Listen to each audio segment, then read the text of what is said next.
上個月，新地就奪得屯門南延線第16區站第1期項目嘅物業發展權，咁將會興建唔多於1280伙，咁係政府官地同埋一鐵一局近2年以嚟規模最大嘅住宅項目。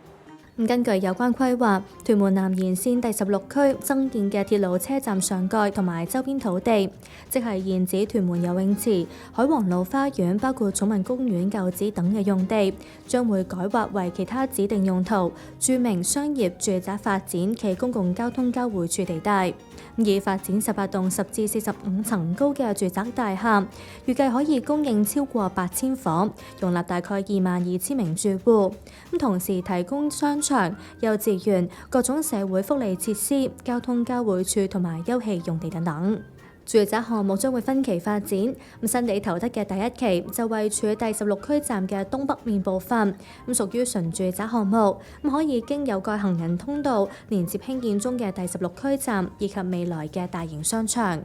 佢嘅可建總樓面超過60萬尺，預料可以興建2棟住宅，提供超過1000伙。發展商就話計劃以中小型單位為主，預料總投資額大概係60億，換言之，每尺樓面成本價就係接近1萬蚊。一如其他鐵路項目嘅招標程序，港鐵就冇公佈到入標財團嘅出價。有測量師就預計埋建築成本等等，日後住宅售價每實尺或者係大概15000蚊至到17000蚊。據了解，今次嘅招標條款相對簡單，港鐵將會負責項目嘅補地價金額，入標發展商只係需要提出一口價，以價高者得嚟去決勝負。而將來賣樓嗰陣，喺扣除發展成本之後，需要俾港鐵2/9嘅固定分紅比例。但係更加值得留意嘅係，港鐵今次罕有地容許中標發展商分2期支付中標金額，一半就會係招標嘅時候支付，剩低半數就可以喺項目獲批入伙紙或者2031年11月底落成期限前繳付，即係6年之後先俾晒，可以話係減輕咗發展商唔少前期發展嘅風險同埋財務負擔。因此第1期項目都吸引咗6家嘅財團入標㗎，係超過3年半以嚟收標最多嘅港鐵招標項目。其實同區海珠路嘅住宅官地喺8月嘅時候都曾經招標，並且收到8份嘅標書，係近1年獲收標書數目最多嘅項目。不過當時新地就放棄咗入標啊，好大可能就係為咗呢一次招標做準備。而項目都仲有其他期數㗎，再次成功投得嘅話，將能夠進一步拓展喺屯門嘅版圖。事實上，新地喺屯門一帶都有多個嘅項目，包括喺未來第16區站附近嘅愉海灣。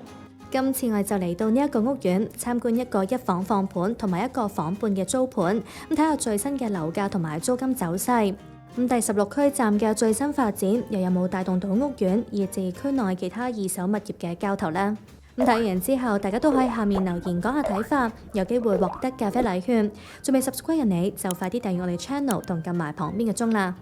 新地發展嘅愉海灣喺2021年入伙，樓齡只有大概4年，係附近一帶最新嘅屋苑。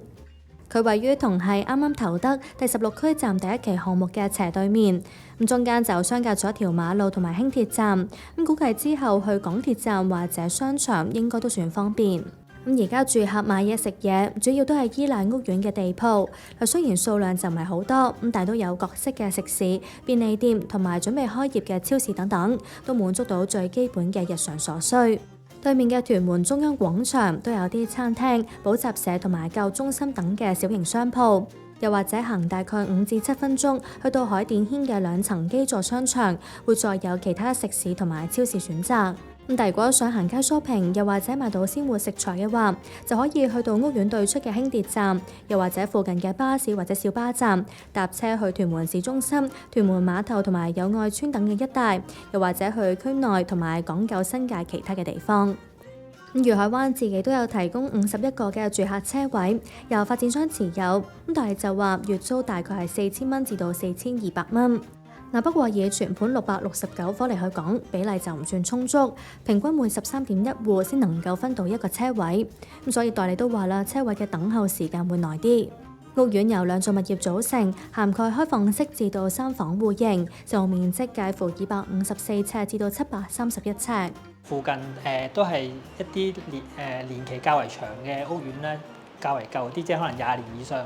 咁一般都冇乜細單位嘅嚇。咁如果最細嘅兩房一般都係400幾尺，咁啊隔離南浪海灣有500幾尺啦。咁所以如果要揾啲開放式咧，或者一房啲300尺左右咧，就係御海灣啦，或者就對面河嘅沿海咯。如果兩房呢邊咧，正宗兩房計咧就420尺起，係啦，咁啊佢有啲去到450幾尺都有嘅。咁如果三房基本上佢兩座咧得兩處嘅啫，係一處就係502尺啦，另外一個就514尺，咁都係3房1廁嘅開則嚟嘅。隔離左右嗰啲三房一般都去到500幾尺尾，甚至係600幾尺、700幾尺都有嘅。咁如果真係有啲可能大家庭需要揾啲真係可能連工人房啊，或者係有套廁咧，就一定係要揀隔離左右嘅屋苑咯。咁所以見到御海灣嘅主打都係以比較細嘅一房為主。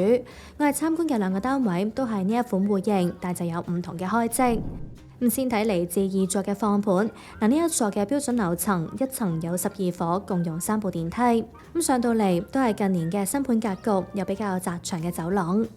放盤位於中高層 G 室，就面積297尺，業主而家叫價520萬，位上嚟尺價係17500幾蚊。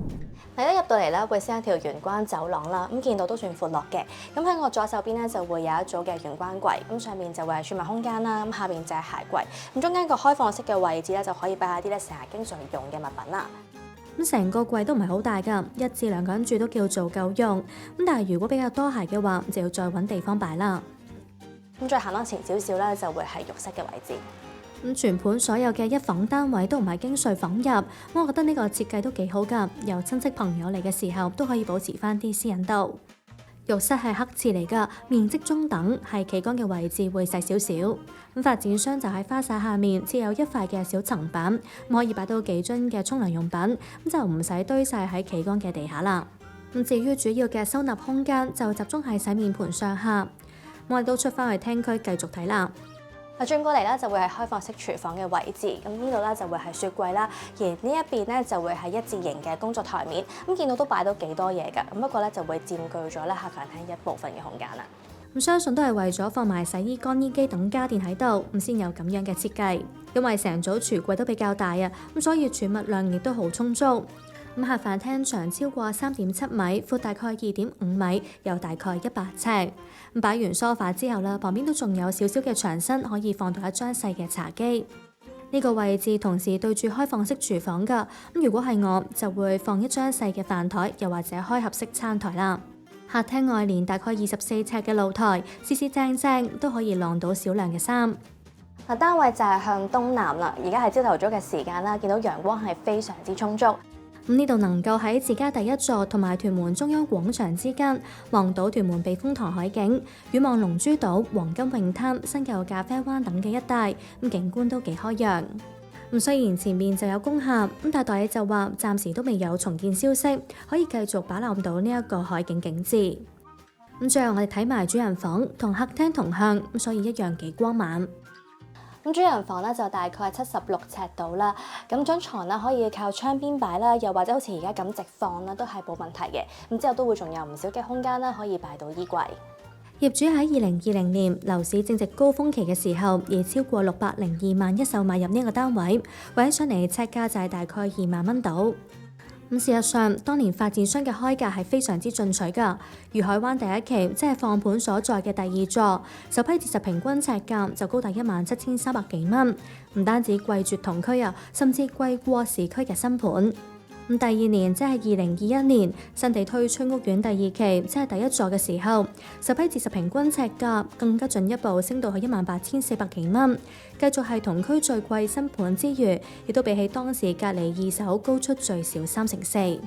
不過後嚟樓價顯著回落，由2020年7月御海灣第1期首輪開售至今，累跌大概2成3。業主想離場嘅話，普遍都要蝕讓，咁所以代理就話，其實屋苑之前都比較少放盤。兩房為例啦，咁一般其實佢買入價都可能去到800以上㗎啦。咁如果你話近排成交，可能都係去到650至680度，所以即係距離佢買入價都仲有一段距離。咁同埋可能之前有啲可能係高成數買入嘅話咧，基本上可能佢賣咗佢都未夠 cover 過銀行按揭，咁所以好多都係揀自己用住先。但係隨住呢一帶先後有2幅地皮成功招標賣出，都帶動咗區內嘅二手交投。無論係裕海灣抑或係其他嘅屋苑，成交都轉趨活躍，因而多咗放盤，業主心態都轉強，部分甚至反價。始終真係個16區嘅站啦，咁啊嚟緊2030年會落成啦。近呢幾個月都係多咗啲外區客入嚟呢邊望個環境。首先講呢個屋苑先啦，裕海灣啦。其實如果去11月份咧有2宗嘅兩房成交，咁尺價大概15,000蚊到嘅。之後再上就去到7月份嘅時候，大概400萬到。咁其實如果喺招標之後咧，明顯就呢邊嗰個買賣係活躍咗啦，因為由0去到2。自從有2宗成交出咗之後咧，有啲業主都會係詢問翻，近排係咪多人揾咗啊？即係或者可能會唔會可以試下高啲嘅價咧咁樣。咁佢哋都進取咗少少嘅。咁或者譬如有啲可能係之前投資收開租嘅嚇，咁而家可能見個價錢上翻少少啦，咁都試下放盤都有嘅。咁如果你話其實隔離左右咧，譬如南浪海灣咁計咧，譬如之前信置嗰幅地咧，大概8月份買地啦，咁其實喺9月份嘅時候咧，個成交都明顯增加咗嘅。咁當時譬如9月、10月咧都有大概係6宗嘅成交啦，南浪海灣計，咁尺價就去到10,500度，係啦。咁11月份咧就反而少咗，因為可能佢之前啲盤消化咗，啲兩房都重上去到600萬以上，係啊。如果之前咧，譬如有啲都係曾經試過最低嗰陣時咧，去到4到尾啦，即係可能幾個月前，咁4到尾或者500頭嗰啲價。咁佢就話，裕海灣現時有大概20個嘅放盤，一房叫價由大概500萬起步。我哋啱啱睇嘅放盤，業主而家嘅叫價就係520萬，圍起上嚟尺價17,500幾蚊。如果最後成功以呢一口價賣出，以佢當年嘅買入價超過602萬嚟去計，帳面要蝕大概82萬，持貨大約5年，單位貶值超過1/3，但都跑贏大市㗎。參考我哋28 House 嘅二發樓價指數，期內樓價就下跌超過1/7。不過相信業主都係因應住近期樓市回暖同埋周邊發展而開價㗎，因為正如啱啱都提及，屋苑嘅成交唔多，對上一宗一房嘅成交已經係7月份㗎啦，所以都未必能夠完全反映到近期嘅實際市況。當時同咗一個高幾層、就面積314尺嘅一房單位，就以400萬易手，尺價係12,700幾蚊，房盤就高大概3成7。不過都要留意啊，嗰個成交單位係向北望旁邊嘅居屋兆翠苑，斜望未來第16區站一帶。雖然而家都可以側望到屯門河景，但係相信未來都好大機會會被遮擋，所以放盤叫價高啲都係合理。睇埋4大銀行估價啦，佢哋對單位嘅估值都係415萬，業主係叫價高大概2成半。轉睇下買家方面，假設以叫價520萬嚟去計，借盡9成按揭嘅話，每月供款係接近21,000蚊，月入要求就係大概41,700幾蚊。如果係買嚟投資嘅話，以屋苑近期一房市值尺租大概42蚊嚟去推算，喺扣除管理費每尺大概4個9，即係大概1,455蚊之後，每月實收大概11,019蚊，可以享有大概2.5厘嘅回報率，低過同類型單位大概3.7厘嘅大市水平。不過放盤就位處中高層，有機會進一步推高租金水平。至於其他戶型嘅放盤叫價方面，代理就話一房連住物房大概620萬入場，兩房就大概630萬年租約。海景係裕海灣嘅賣點之一，由於兩座並唔係一字形並排而建，所以景觀會有啲唔同，而且第一座會比起啱啱放盤所在嘅第二座更加臨海。一座主要向海嘅單位咧，都係2房同3房。咁如果開放式啊，一房或者房半咧，全部都係會望翻後邊，即係望翻樓景為主。二座就會有啲2房、3房就望海啦。咁另外有嗰個一房咧，即係頭先我哋睇嗰個咧，就會望到海景。即係譬如你話我想要啲一房望到海嘅，就只有2座嘅選擇。叫價為例啦，譬如如果頭先嗰個係520萬啦，如果係一個一房嘅單位望泳池啦，我哋叫做咁啊，大概490咗緊咯。係啊，即係接近可能大概5% 到。我哋跟住過去一座參加一個一房連住密室嘅租盤，呢一座同啱啱嘅2座唔同，標準樓層嘅伙數會多啲，一層有17伙，共用3部電梯。租盤就嚟自中層 A 室，就面積366尺，業主係一叫租15,500蚊，維起上嚟尺租大概42個3。嗱，一入到嚟啦，同樣都會有條玄關走廊啦。咁喺我嘅左手邊一樣都有組玄關櫃噶啦。咁但係比起啱啱嗰個一房咧就會大啲啊，咁可以擺到更加多嘅鞋同埋物品。咁其實喺呢條玄關走廊啦，仲收埋咗個雙門雪櫃㗎，咁就喺到大門嘅後邊，咁上面咧都會仲有個空間可以用嚟擺嘢啦。咁不過佢同開放式廚房距離咧就會遠啲啦，咁每次咧要拎食材嘅時候咧就要行過嚟呢一邊。咁開放式廚房少咗個雪櫃啦，所以見到咧喺呢一邊咧就可以做到一張曲尺型嘅工作台面啦。嗱，不過配備嘅家電就同啱啱嘅一房相同，咁都係有西門子嘅微波燒烤爐同埋飛哥嘅洗衣乾衣機等等。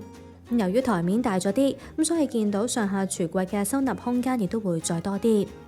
開放式廚房對住嘅就係浴室，佈局同埋設計都會同啱啱嘅一房差唔多，咁呢度就唔多講啦。咁出到嚟客飯廳，計埋開放式廚房嘅部分，呢度長大概4米，闊大概2.5米，有大概107尺。咁呢個咧就會有一個房半嘅單位啦，咁兩間房咧就分佈咗喺客飯廳嘅左右兩邊。由於有多道門面向住廳區，同時完整牆身唔多，咁所以喺邊一個位置擺飯台咧都要花多啲心思。咁相對理想啲嘅，可能就係喺儲物房門旁邊放置一張細餐台。客廳外連22尺嘅露台，呢度向北。咁正如啱啱所講，景觀會以屋苑嘅第2座同埋南浪海灣為主，側望九巴同埋城巴臨時車廠等嘅用地。咁見到喺1、2座之間相隔咗室外泳池同埋行人天橋，而喺南浪海灣中間又隔咗條馬路，咁所以都唔會話好壓迫。咁至於臨時車廠用地嗰邊，嚟緊就會興建一座有大概5000個座位嘅運動場，並且提供大概630個嘅私家車泊位。咁預計喺2029年至到2030年落成啟用。咁換言之咧，喺未來呢一段時間，咁住客都有機會受到一定程度嘅工程噪音影響。咁我哋轉睇下啲房啦，先去儲物房。嗱，呢間儲物房咧就大概40幾尺度啦，咁都有冷氣同埋有窗嘅，咁所以其實除咗做書房啦或者一個衣帽間之外啦，咁都勉強可以做到一間睡房嘅。咁張床就打直擺啦，咁但係就擺唔到衣櫃㗎啦，咁可能咧就要喺呢邊擺翻個晾衣架啦，又或者係一啲層架。咁由於兩間房都同客廳同向，咁所以景觀都係一致。咁最後睇埋間主人房。嗱，呢間房咧就大概62尺度啦，比我哋啱啱睇嗰個一房放盤嗰間主人房咧就係細啲嘅，咁所以都建議啦，其實嗰張雙人床咧都係靠翻窗邊嚟去擺啦，咁另外衣櫃咧都擺喺門後邊呢個位置，咁可以做一個曲斜型嘅衣櫃㗎。咁業主就係投資者嚟㗎，2021年嘅時候以超過716萬，尺價大概19,500幾蚊一手買入呢一個單位。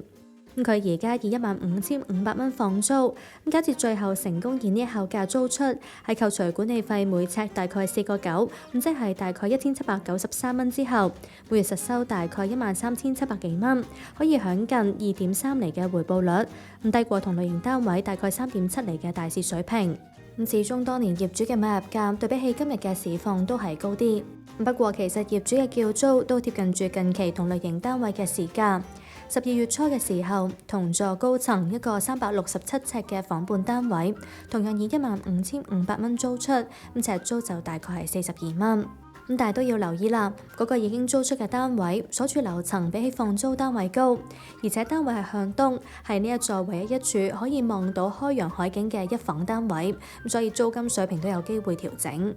不過代理都話屋苑暫時租盤唔多，咁只有大概10個，咁都會影響到業主嘅心態。而家開放式單位入場叫租就大概11,000蚊，一房由大概13,800蚊起，咁兩房就由大概17,000蚊起步。租務成交都活躍嘅，呢度就最受嗰啲機組人員歡迎嘅嚇。咁因為一來就係話佢已經有基本嘅電器啦嚇，即係唔使再添置，佢哋一定係即係睇呢樣嘢先。咁或者就個會所，咁其次就係個交通咯。交通因為佢隔離就已經係有個巴士就去到機場嗰邊嘅。10月同11月咧都有10宗成交嘅。咁如果尺價方面咧，兩房稍為低少少就去到38至39蚊尺度。咁其餘譬如開放式房半或者3房咧，其實都去到42蚊尺嘅，比上年回落咗少少添㗎。因為如果上年為例咧，就有啲兩房其實去到18,000蚊都租過。係啊，咁如果你話而家就大概17,000蚊度都有。咁事實上，呢一口價除咗高過附近嘅屋苑之外啦，甚至拍得住港鐵屯門站上蓋同係嘅龍門。就算你話高位買入嘅時候咧，都係同龍門差唔多價。基本上啲業主亦都唔會話好似隔離左右嗰啲咁嘅價錢去放呢個盤。二來就係呢邊都較為新啲，因為龍門你其實而家都8至10年樓㗎啦。咁而家呢邊咧講緊4年樓度，咁變咗其實有啲人同埋中意海景咪要呢邊咯，因為你龍門基本上都望唔到海景，係最多可能遠海嘅景觀。嗱，啱啱都提到，愉海灣嘅會所係唔少買家同埋租客嘅考慮之一，咁係因為住客能夠免費使用佢24小時健身室同埋室外游泳池。會所就設於2座大廈嘅2樓，咁中間會以一條行人天橋連接。咁除咗泳池同埋健身室之外啦，咁仲有提供兒童遊樂設施、咖啡廳、宴會廳同埋水療室等嘅康體設施。對上一次嚟屯門南呢一帶啦，原來都差唔多係1年前㗎啦。嗱，喺呢段時間啦，呢度嘅變化啦都冇話好大。我依然咧都係覺得佢比較適合一啲咧中意居住環境比較清幽嘅人嚟去到居住啦。咁佢嘅生活配套上面咧就未至於話好多元化。咁但係隨住咧嚟緊第16站啦，以至佢附近一帶嘅規劃啦落成咗之後咧，咁相信呢度嘅變化咧就會更加大啦，就會相對越嚟越完善啦。咁不過喺落成之前咧都會有一段時間咧，大家可能就要忍受下一啲噪音啊，或者可能沙塵上面嘅影響啦。咁之後大家係咪咁樣諗咧？都喺下面留言話俾你知㗎。咁有機會獲得咖啡禮券。咁最後中意條片嘅朋友就記得 like 同埋 share 啦。